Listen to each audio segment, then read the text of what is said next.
Ça, c'est la chambre donc, de mon grand-père, Georges Girard. C'est dans cette chambre qu'il a été donc assassiné. Il y a 4 ans, Catherine Girard nous faisait visiter les lieux du drame. Un triple meurtre survenu le 24 octobre 1941. Georges Girard, sa sœur et leur bonne sont massacrés à coups de serpe.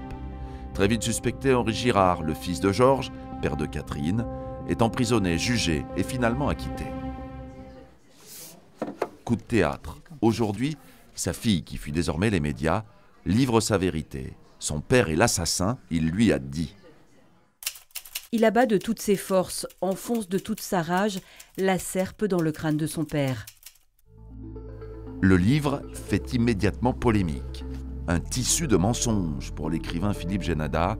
8 ans plus tôt, dans son ouvrage La Serpe, il blanchissait totalement Girard. Pourtant, bien des faits semblent pencher du côté de sa culpabilité. L'ancien commissaire Guy Penaud est passionné par cette affaire. Il liste les éléments à charge. Le fait d'abord que le père d'Henri Girard ne devait pas être à Escoir. Et son fils a insisté pour qu'il vienne. La serpe, c'est Henri Girard qui l'a emprunté.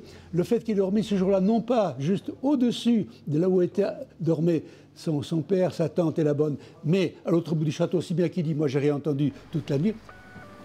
Alors, pourquoi son acquittement?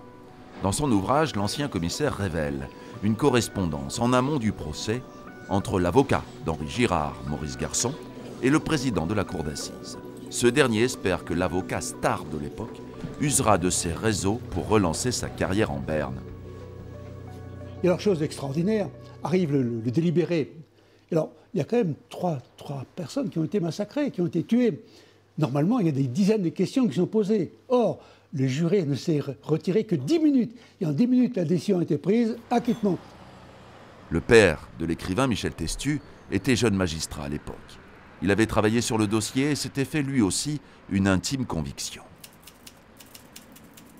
Je me souviens que mon père disait « ce type est plus intelligent que nous tous » en parlant de tous les magistrats de Périgueux, que nous tous réunis.